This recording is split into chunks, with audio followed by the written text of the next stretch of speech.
Time traveller செய்திகள். முதலில் தலைப்புச் செய்திகள்.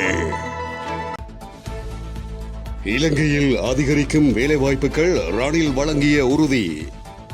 13ஆம் திருத்தத்தை பயன்படுத்தியே தேர்தலில் வெற்றி பெற சஜித் எண்ணுகின்றார். வாக்குப்பெட்டிகளை தயார் செய்யும் பணிகள் ஆரம்பம், தேர்தல்கள் ஆணைக்குழு அறிவிப்பு. உலக வங்கியின் விவசாய நவீனமயமாக்கல் திட்டத்தினால் சிக்கல், சிவனேசதுரை சந்திரகாந்தன். ஸ்ரீலங்கா சுதந்திர கட்சியை 170 மில்லியன்களுக்கு விற்பனை செய்யவில்லை முன்னாள் ஜனாதிபதி மைத்திரிபால. நீட் தேர்வில் முறைகேடுகள் நடந்திருப்பது உண்மையே. இடைத்தேர்தல் சுதந்திரமாக நடைபெறாது எடப்பாடி குற்றச்சாட்டு. கனடாவில் வெப்பநிலை குறித்து விடுக்கப்பட்டுள்ள எச்சரிக்கை. நெதன்யாகு அதிரடி, போர் அமைச்சரவை கலைப்பு. தொடர்வென விரிவான செய்திகள். இலங்கையில் எதிர்வரும் நாட்களில் முன்னெடுக்கப்படும் பொருளாதார மறுசீரமைப்பு திட்டங்களின் ஊடாக அதிக வேலைவாய்ப்புகள் உருவாகும் என அதிபர் ரணில் விக்ரமசிங்கே குறிப்பிட்டுள்ளார். இதனூடாக நாட்டில் காணப்படும் வேலையின்மையை குறைக்க முடியும் எனவும் ஜனாதிபதி குறிப்பிட்டுள்ளார். கடந்த 4 ஆண்டுகளாக கோவிட்-19 கொரோனா தொற்று மற்றும் பொருளாதார நெருக்கடிகள் காரணமாக வேலையின்மை அதிகரித்திருப்பதாகவும் அவர் சுட்டிக்காட்டியுள்ளார். அத்துடன் தற்போதைய அரசாங்கத்தின் திட்டங்களை ஆதரிப்பது தொடர்பில் இளைஞர்கள் சிறந்த தீர்மானத்தை மேற்கொள்ள வேண்டும் எனவும் வலியுறுத்தியுள்ளார். இந்த திட்டங்களை நடைமுறைப்படுத்துவதனூடாக வெளிநாட்டு முதலீட்டாளர்களை ஈர்க்க முடியும் எனவும் அவர் நம்பிக்கை வெளியிட்டுள்ளார். இந்த நிலையில் அடுத்த 5 வருடங்களில் செயற்படுத்தப்படும் பொருளாதார கொள்கைகளே இலங்கையின் எதிர்காலத்தை தீர்மானிக்கும் என ஜனாதிபதி நம்பிக்கையை வெளிப்படுத்தியுள்ளார். 13ஆம் திருத்தத்தை பயன்படுத்திய ஜனாதிபதி தேர்தலில் வெற்றி பெற எதிர்க்கட்சித் தலைவர் சஜித் பிரேமதாச முயற்சிக்கின்றார் என அமைச்சர் நிமால் சிறிபாலடி சில்வா குறிப்பிட்டுள்ளார். நிகழ்வொன்றில் கலந்து கொண்டு உரையாற்றும் போதே அமைச்சர் நிமால் சிறிபாலடி சில்வா இவ்வாறு குறிப்பிட்டார். இது குறித்து அவர் மேலும் தெரிவிக்கையில், தேர்தலை இலக்கு வைத்து சஜித் பிரேமதாச வடக்குக்கு சென்று பல வேலைத்திட்டங்களை முன்னெடுத்து வருகின்றார். சிறு பிள்ளைகளை, அதாவது 10 லட்சம் ரூபாவுக்கு பாடசாலை மாணவர்களுக்கு ஸ்மார்ட் வகுப்பறைகளை வழங்குவதன் ஊடாக தமது அரசியல் பிரச்சாரத்தை மேற்கொண்டு வருகின்றார். தேர்தலில் வெற்றி பெறுவதற்காக 13வது திருத்தத்தை பற்றி பேசுகின்றார். அதனை பயன்படுத்தியே தேர்தலில் வாக்கு பெற்று கரை சேர எண்ணுகின்றார். ஆனால் நாம் 13ஆம் திருத்தத்தை காரணம் காட்டி தேர்தல் பிரச்சார பணிகளை நாம் மேற்கொள்ளவில்லை. கொள்கைகள் மற்றும் வேலை திட்டங்களின் அடிப்படையிலேயே நாம் செயற்படுகின்றோம். இந்த நாட்டில் வலுவான பொருளாதாரத்தை கட்டியெழுப்புவதற்கான முகாமைத்துவ திட்டங்கள் எம்மிடம் இருக்கின்றன எனவும் அவர் மேலும் குறிப்பிட்டார். இலங்கையில் நடைபெறவுள்ள அதிபர் தேர்தலுக்கு தேவையான வாக்குப்பெட்டிகளை தயார் செய்யும் பணிகள் ஆரம்பமாக இருப்பதாக தேர்தல்கள் ஆணைக்குழு குறிப்பிட்டுள்ளது. இதன்படி உடைந்த வாக்குப்பெட்டிகளை சரி செய்யுமாறும் பொறுப்பதிகாரிகளுக்கு ஏற்கனவே பணிப்புரை விடுக்கப்பட்டிருப்பதாக அந்த ஆணைக்குழுவின் தலைவர் RMAS ரட்நாயக்க குறிப்பிட்டுள்ளார். இது தொடர்பில் மேலும் தெரிவித்த அவர், எதிர்வரும் செப்டம்பர் மாதம் 17ஆம் நாள் முதல் அக்டோபர் மாதம் 16ஆம் தேதி வரையிலான காலப்பகுதிகளுக்குள் இலங்கையில் நிச்சயமாக அதிபர் தேர்தல் நடைபெறும். இதனை முன்னிட்டு வாக்குப்பெட்டிகளை தயாரிக்கும் பணிகள் ஆரம்பிக்கப்பட்டிருக்கின்றன. வாக்குச்சாவடி விவரங்கள் மற்றும் அந்த வாக்குச்சாவடிகளுடைய நிலைகள் கிடைத்தவுடன் வாக்குப்பெட்டிகளில் ஏதேனும் குறைபாடுகள் இருந்தால் அவற்றை உடனடியாக சரி செய்ய ஆணையகம் நடவடிக்கை எடுக்கும். மேலும் வாக்குப்பதிவுக்கு பயன்படுத்தப்பட்ட மற்றும் சேதமான வாக்குப்பெட்டிகள் ஏராளமாக உள்ளது. தற்போது அவை பழுதுபார்ப்பதற்காக அரச தொழிற்சாலைக்கு அனுப்பி வைக்கப்பட்டுள்ளது. இதேவேளை தேர்தலை இலக்காக கொண்டு அதிகாரிகள் கணக்கெடுப்பு விரைவில் நடத்தப்படும். இது தொடர்பில் உள்ளூராட்சி தேர்தல் கண்காணிப்பு அமைப்புகளுடன் அடுத்த வாரம் கலந்துரையாட இருக்கின்றோம். அரசியல் கட்சிகளின் தேர்தல் செலவுகள் குறித்தும் இதன்போது விவாதிக்கப்படும் எனவும் அவர் குறிப்பிட்டார்.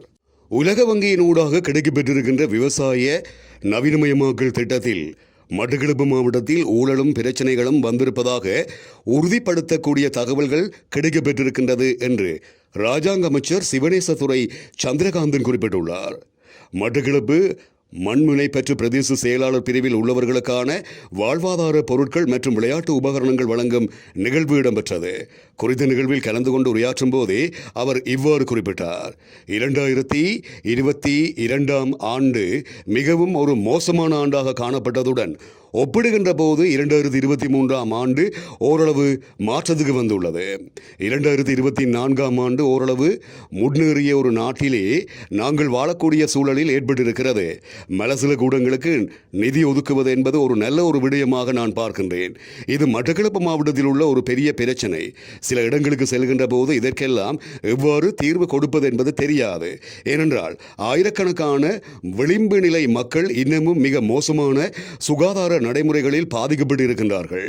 தங்களுடைய நாளாந்த மலசல கூட தேவைகளை பூர்த்தி செய்ய முடியாமல் கஷ்டப்படுகின்ற கடந்த காலங்களைப் போன்று மறைவிடங்கள் கூட இல்லாத நிலையில் மிக துன்பப்படுகின்ற போது கவலையாக இருக்கிறது. அதற்கு பலவிதமான திட்டங்களை நடைமுறைப்படுத்த வேண்டிய தேவைப்பாடுகளும் எழுந்திருக்கிறது. எனினும் சில முயற்சிகள் எடுத்தும் அதில் தோற்றும் இருக்கின்றோம். நாங்கள் ஒரு வளர்ச்சியடைந்த நாடாக வர வேண்டுமாக இருந்தால் அனைவருக்கும் இந்த திட்டங்களை பூர்த்தி செய்து கொடுக்க வேண்டும். அதற்கும் எதிர்காலம் நல்ல வழிகளை காட்டும் என நம்புகின்றேன் எனவும் சந்திரகாந்தன் மேலும் குறிப்பிட்டார்.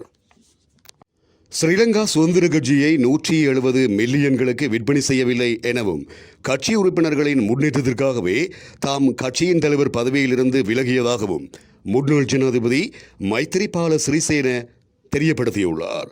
அதுடன் ஸ்ரீலங்கா சுதந்திர கட்சியை அழிக்கும் நோக்கில் தேசிய சதித்திட்டம் முன்னெடுக்கப்படுகிறது எனவும் அவர் குறிப்பிட்டார். காலியில் வைத்து ஊடகங்களுக்கு கருத்து தெரிவிக்கும் போதே அவர் மேற்கண்டவாறு தெரியப்படுத்தியுள்ளார். அவர் மேலும் தெரிவிக்கையில், ஸ்ரீலங்கா சுதந்திர கட்சிக்குள் அந்த பதவியை வகிக்க தகுதியாக வேறு எவரும் இல்லாத காரணத்தினால் விஜயதாச ராஜபக்ச அவர்களை கட்சியின் பதில் தலைவராக நியமிக்கப்பட்டார். முன்னாள் ஜனாதிபதி சந்திரிகா பண்டாரநாயக்கா குமாரதுங்க எனக்கு எதிராக நீதிமன்ற தடை உத்தரவை பெற்றுக்கொண்டதின் பின்னணியில் நான் எனது பதவியிலிருந்து விலகவில்லை என்றால் தொகுதி அமைப்பாளர்கள் யாரும் போட்டியிட முடியாது.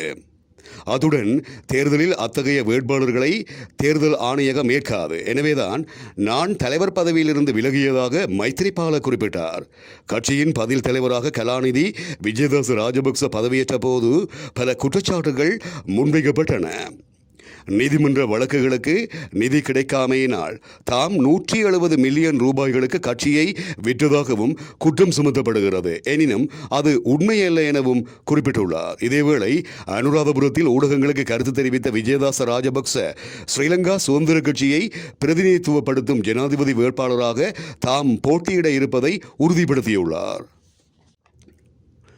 நீட் நுழைவுத் தேர்வுகளில் முறைகேடுகள் நடந்திருப்பதாக மத்திய கல்வித்துறை அமைச்சர் தர்மேந்திர பிரதான் முதன்முறையாக ஒப்புக்கொண்டுள்ளார். மேலும் நீட் நுழைவுத் தேர்வில் முறைகேடுகளில் ஈடுபட்டோருக்கு எதிராக கடும் தண்டனை வழங்கப்படும் எனவும் கல்வித்துறை அமைச்சர் எச்சரித்துள்ளார். இதுவரை காலமும் நீட் நுழைவுத் தேர்வுகளில் எந்தவித முறைகேடுகளுமே நடக்கவில்லை என சாதித்து வந்த மத்தியில் ஆளும் பாரதிய ஜனதா கட்சி அரசாங்கம் தற்போது முதல் முறையாக நீட் நுழைவுத் தேர்வுகளில் முறைகேடுகள் நடந்திருப்பதாக ஒப்புக்கொண்டுள்ளமை பெரும் அதிர்வலைகளை ஏற்படுத்தியுள்ளது. இதேவேளை நீட் நுழைவுத் தேர்வையே ரத்து செய்ய வேண்டும் என தமிழ்நாடு, கர்நாடகா அரசுகள் வலியுறுத்தி வருகின்றமை இங்கு குறிப்பிடத்தக்கது. விக்கிரவாண்டி இடைத்தேர்தல் சுதந்திரமாக இடம்பெறாது எனவும் இதனாலேயேதான் அங்கு போட்டியிடவில்லை எனவும் எடப்பாடி பழனிசாமி குறிப்பிட்டுள்ளார். மதுரையில் ஊடகவியலாளர்களை சந்தித்த போது இதனை தெரிவித்த அவர் 2026ஆம் ஆண்டில் அண்ணா திராவிட முன்னேற்றக் கழகம் பெரும்பான்மை பெற்று ஆட்சி அமைக்கும் எனவும் எடப்பாடி குறிப்பிட்டார்.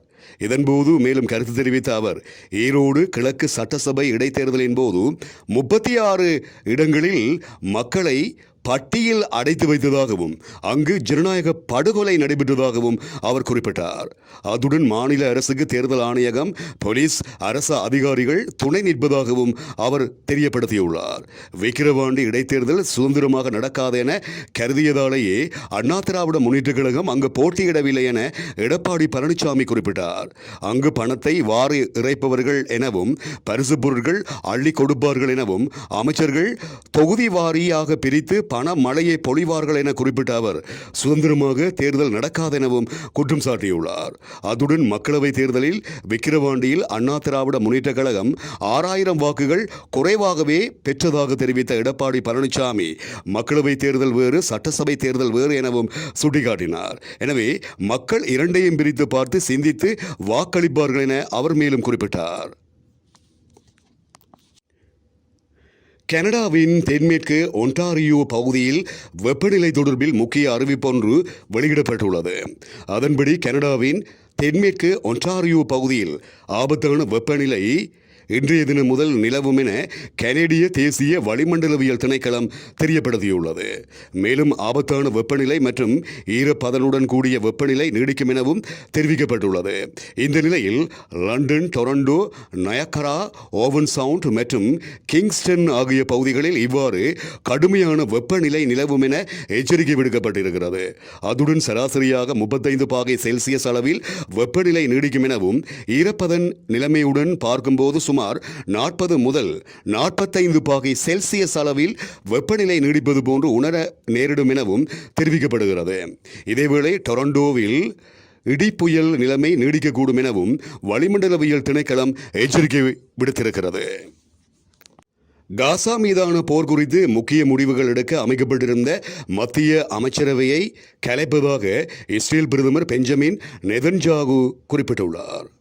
ஹமாஸ் அமைப்பு மேற்காசிய நாடான இஸ்ரேலில் கடந்த ஆண்டு அக்டோபர் மாதம் 7ஆம் நாள் தாக்குதல் நடத்தியது. இதில் 1200 பேரை கொன்றதுடன் அங்கு நடந்த இசை நிகழ்ச்சியில் பங்கேற்ற 250க்கும் மேற்பட்டோரையும் கடத்தி சென்றது. இதற்கு பதிலடியாக இஸ்ரேல் ஹமாஸுக்கு எதிராக போர் பிரகடனம் செய்து காசா மீது தாக்குதல் நடத்தி வருகிறது. இந்த நிலையில் போர் குறித்து முக்கிய முடிவுகள் எடுக்க அனைத்து கட்சிகள் அடங்கிய 6 பேர் கொண்ட மத்திய அமைச்சரவை அமைக்கப்பட்டது. அமைக்கப்பட்டிருந்த மத்திய அமைச்சரவையை கலைப்பதாக இஸ்ரேலிய பிரதமர் பெஞ்சமின் நெதன்யாகு அறிவித்திருக்கின்றார். முன்னாள் ஜெனரல் பென்சி கேன்ஸ் அமைச்சரவையிலிருந்து வெளியேறிய நிலையில் நெதன்யாகு இந்த முடிவை எடுத்துள்ளார். காசா மீதான போருக்கு பிந்தைய திட்டம் தொடர்பாக இஸ்ரேல் பிரதமருக்கு போர் அமைச்சரவையை மற்றும் அதிகாரிகளுக்கும் இடையில் முரண்பாடு ஏற்பட்டிருப்பதாகவும் தெரிவிக்கப்படுகிறது. இத்துடன் டைம் டிராவலர் செய்திகள் நிறைவடைகின்றன.